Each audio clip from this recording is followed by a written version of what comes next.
நம்ம தமிழ்நாட்டில் வந்து பார்த்தீங்கன்னா காமராஜர்னு சொல்லி ஒரு பார்த்தீங்கன்னா ஒரு நல்ல மனுஷர் இருந்தார். அவர் வந்து பார்த்தீங்கன்னா 9 ஆண்டு காலம் தமிழ்நாட்டை ஆட்சி பண்ணார். சரியா?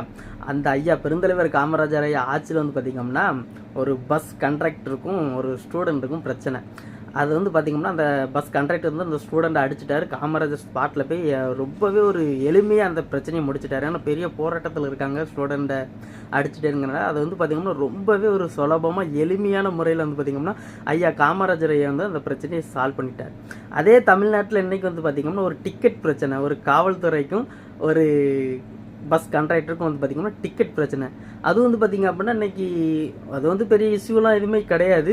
ஆனால் அவங்க என்ன பண்ணுறாங்கன்னா இன்றைக்கி நேர்மையாக போகிறாங்க. இன்றைக்கி அதே காவல்துறை டிக்கெட் பிரச்சனைகள் வந்து பார்த்திங்கன்னா இன்றைக்கி எல்லா காவல்துறையும் வந்து பார்த்திங்கன்னா சட்டத்தை கரெக்டாக நேர்மையாக பயன்படுத்துகிறாங்க. நடத்துனரும் சட்டத்தை அவங்களோட ரூல்ஸை கரெக்டாக நடத்துகிறாங்க. ரொம்ப சந்தோஷமாக இருக்குது. ஆனால்